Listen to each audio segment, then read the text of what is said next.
Your 8 GB of RAM laptop is already on borrowed time. By the end of 2026, it could struggle to run the basic security systems of a modern operating system. Not because it's broken, but because the rules of computing are changing. Behind the scenes, tech giants are racing to secure massive amounts of memory for AI, while everyday consumers are left fighting over outdated hardware. Millions of machines could become obsolete because the future was built without them. The next computer upgrade won't be about getting faster, it'll be about staying alive. When you buy a smartphone, a tablet, a laptop, or a computer, you expect it to work. Sure, it won't last forever, and you know that cheaper products might not be as efficient, but you spend money on these products thinking that they'll last for at least a few years before you need to find a replacement. It's not an unreasonable expectation, one that consumers across the world have been able to enjoy for generations. And then AI came along and changed everything. As AI's tendrils extend across industries and infiltrate almost every facet of modern life, the lifespans of standard computers are dropping quickly. In homes and offices around the world, there are hundreds of millions of laptops and desktop devices that are less than 2 years old. They look good, their keyboards aren't fading, their displays are crisp, and they boot up in a matter of seconds. Yet beneath their sleek exteriors, a death sentence has been issued. The countdown clock is about to hit zero. The numbers highlight the problem. There are around 2 billion machines in use today. They're used by people from all walks of life, for all manner of tasks, both personal and professional. Without them, their lives would fall apart. Yet the majority of those devices, more than 1.3 billion, are missing the neural processing units, or NPUs, or the base amount of system memory required to complete local next-generation AI tasks. These are the same tasks that tech companies are forcing on us. The tasks that are about to become essential, not optional, for anyone who wants to browse the internet and use the software they've relied on for decades. The entire baseline of functional computing has shifted forever. It's like waking up and finding that 3 lanes of a 4-lane highway have been permanently barricaded and are now exclusively reserved for a convoy of corporate VIPs. The rest of us are forced to battle it out over a single crumbling lane, trapped in a bottleneck that never ends. That's what's happening in the consumer computer market in 2026. And there is nothing you can do about it. You didn't make a mistake, you didn't buy broken hardware or download a system-destroying virus, yet your device has been shut off from the future of the internet. There was no warning, no compensation, and no mercy. It all boils down to something relatively simple: memory. That all-important component that has become rapidly one of the most valuable technological resources on the planet. As AI has become more prominent, the world's largest tech companies have started spending huge amounts of money on powerful AI infrastructure to run it. Memory is a vital piece of that infrastructure. Brands like OpenAI, Microsoft, Google, and Amazon are buying it in droves. The impact of this record-setting RAM investment can be seen and felt in the pockets of millions of consumers the world over. Take the smartphone market. For years, this sector has followed a familiar pattern. Each year, the big brands release their latest devices. Each time, they promise incremental improvements, a faster processor, a better display, or a stronger camera. This is how they've justified their price hikes and encouraged users to abandon their old models in favor of the latest releases. But smartphones, just like laptops and computers, require RAM to function. The AI boom has sent the cost of memory soaring to never-before-seen highs. This has impacted the bill of materials, or BOM, for a smartphone released in 2026. A BOM is a list of all the materials and components that go into a device, along with the raw costs of those materials. In 2022, memory made up a small part of the overall cost. Since then, however, it has dramatically risen to the point where memory now accounts for almost 60% of the BOM in phones worth $400 or less. Even in mid-range devices, the BOM cost of memory has risen to around 40% as RAM effectively becomes a luxury good.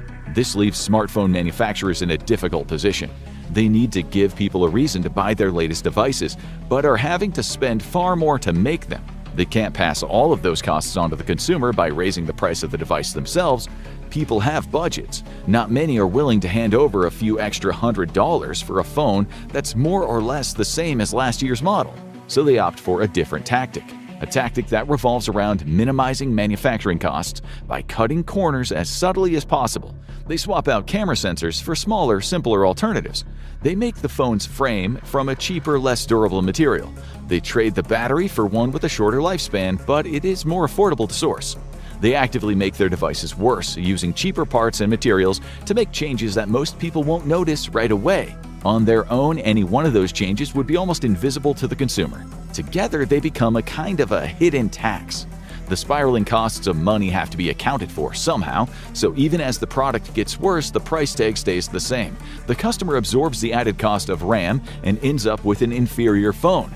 They might not realize that until a year or two down the line when it starts to freeze or fail and they're forced to buy another. It's not just affecting smartphones, it's happening all across the tech sector. Tablets, laptops, gaming PCs, and everything in between. The brands that make these products are no longer just competing with one another for RAM. They are competing with something bigger. Enormous, insatiable beasts that eat up energy and computing power far faster and in far greater quantities than anything the world has ever seen. AI data centers. These windowless concrete buildings are lined with hyper-efficient cooling towers that pump vast plumes of steam into the atmosphere, and inside each one are rows upon rows of servers. Each server is filled with thousands of AI accelerators, or GPUs, running around the clock, carrying out the complex mathematical computations required to train and run machine learning models. All of those accelerators rely on RAM to function. With every passing month, more of these data centers are springing up around the world, and they're getting bigger. It's the physical embodiment of the AI arms race. It doesn't stop. It continues to hurtle forward at breakneck speed. There's a constant, unrelenting push toward the next big thing, the next model, the next leap in intelligence, the next stage of digital evolution. The only way to achieve any of those objectives is growth. Bigger data centers, more servers, more power, more memory. Companies like Microsoft, Meta, and Alphabet want to dominate the market and release the AI tools that millions or even billions of people want to pay for. To do that, they have to stay one step ahead of their rivals. Because in a race as ruthless as this, even the tiniest setback can spiral into a multi-billion-dollar loss. They have no choice but to purchase all the memory they can afford as quickly as humanly possible, and that's exactly what they're doing. The numbers speak for themselves. Meta, Microsoft, Amazon, and Alphabet are set to allocate $725 billion in combined capital expenditures toward their AI ambitions in 2026 alone. It's a huge amount of money, and it's only going to increase. Experts estimate the combined capex for the biggest AI brands will reach a whopping $1.2 trillion in 2027, rising to $1.4 trillion in 2028. Compare that sort of spending with people just trying to buy a new device, like a family looking for a new computer, or a student on a tight budget searching for a laptop they can carry around campus. Around the world, there are millions of people in the market for a new computer, but the prices they pay are no longer influenced by conventional supply and demand. Instead, they're being controlled by a handful of mega corporations. The technological elite are leveraging their almost infinite cash reserves to outbid the consumer market for silicon chips. They're buying up global factory capacity, leaving retail brands and their customers to fight over the scraps. This is the brutal truth of the AI arms race. It's not just about companies competing with one another to get ahead of the game and release the next big AI asset. It's about those same companies carrying out a violent assault on the consumer computer market. And the worst part of it all is that there is no end in sight. This isn't a temporary shortage, it's not a blip. Things aren't going to simply sort themselves out and get back on track. AI only moves in one direction. Models are only going to get smarter and more demanding, and they're going to hoover up resources year after year. As long as that continues, these companies will keep on consuming memory in record-setting amounts, leaving everyone else in the dust. The scale of their greed is only getting worse, because these companies don't accept the classic kinds of RAM you would find in an everyday laptop or an entry-level smartphone. They want the best of the best, high-bandwidth memory, or HBM. HBM produces incredible speeds by stacking multiple memory chips together, creating a level of performance far beyond traditional RAM. The gap between advanced AI enterprise systems like NVIDIA H100 clusters and the 8 gigs of DDR5 memory found in a typical consumer laptop is massive. The best HBM products score at least 50 times higher on performance benchmarks compared to regular RAM. It's like having a supersonic 5th-generation fighter jet racing against a toddler on a plastic tricycle. This has created a new technological hierarchy. The largest companies can process trillions of data points in fractions of a second, while everyday users are left with machines that struggle with basic AI tasks. That's why HBM has become the backbone of modern AI processors and supercomputers. But in technology, every breakthrough comes with a cost. For HBM, that cost is measured in silicon. Producing a single gigabyte of HBM for AI systems requires around 3 times more silicon capacity than making standard DDR5 memory. So when a factory shifts its focus toward HBM to chase the AI boom, regular RAM production gets squeezed. These two markets can't grow side by side. Every piece of silicon dedicated to high-end AI memory is silicon that can't be used to make RAM for millions of everyday devices like laptops, phones, and tablets. The result is a brutal trade-off. The AI industry is consuming the resources that powered the consumer market. And when you look at the profits involved, it's easy to understand why memory manufacturers are choosing to chase the HBM orders. In today's market conditions, manufacturers can easily have operating margins in excess of 50%. Some are even being forecast to see their margins rise close to 80%. That's a massive difference compared to the much slimmer margins these companies had to cope with when making regular RAM before the AI boom really began. The problem is, this isn't a market with dozens of companies making different choices. The global memory industry is controlled by 3 giants: Samsung, SK Hynix, and Micron. Together, they produce around 93% of all memory chips. That gives them enormous control over where the industry goes, and they're choosing the path that makes them the most money. They can cater to a small elite market rather than worrying about pleasing the masses. Even when their CEOs acknowledge the shortfalls in the DDR markets, they have continued to pour resources into expanding HBM production. Their loyalties lie with big tech. Of course, they won't admit that they're abandoning the general public or leaving millions of consumers to fight for the scraps. Instead, they'll talk about diversifying their product lineup or expanding into emerging markets. It is boring business speak to cover up the consequences of their decisions. But no matter how much they dress it up, the end result is the same.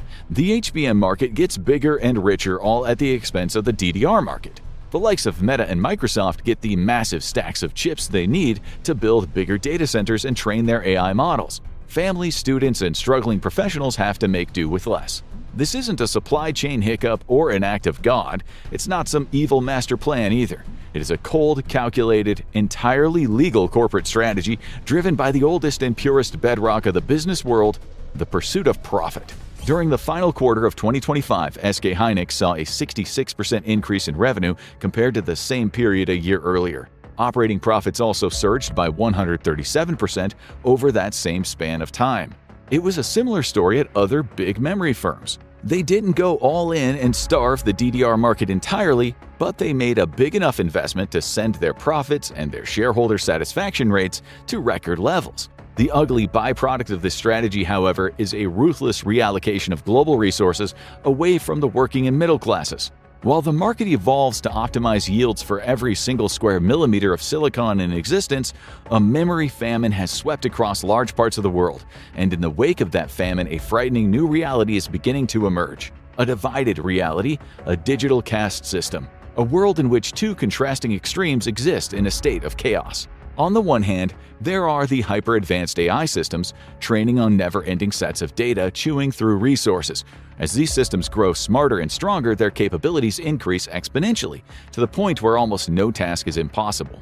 At the other end of the spectrum sits the consumers, you. The everyday people who are looking for devices that let them do the things they need, but are increasingly being made to pay higher prices for lower quality machines. To make matters worse, most of these machines aren't just falling slightly behind, they're heading toward obsolescence. AI is being pushed into everyday devices and workplaces. That leaves millions of people with basic laptops and mid-range PCs that can't keep up with the wave of AI-powered apps and operating systems. So they'll be left with only one option: the cloud. That same cloud owned and operated by those very same megacorps. The same cloud they power with all of that silicon and other computing components that they steal from the rest of the world. People will either buy an expensive AI-ready machine, or they'll pay tech giants monthly just to use basic features. That's the future we're moving toward. It's not just about big tech using billion-dollar budgets to dominate the market, it's about turning one-time purchases into endless subscriptions. It's a slow shift toward digital serfdom, where people no longer truly own their computers. Instead, they become portals for accessing services and renting digital lives from the same companies that built the system. These are the harrowing consequences of the AI boom. The tech giants are only going to become more powerful, while the people gradually lose whatever control, choice, and freedom they once had. They told you AI would transform the world and unlock opportunities for all. They just forgot to mention the price you'd have to pay for that transformation. Now people are starting to see the real cost, and it's already too late to stop it. The AI bubble is growing and affecting us daily, but is it sustainable? Watch $115 billion burn rate, the AI bubble just popped, to find out where it all ends, or click on this video.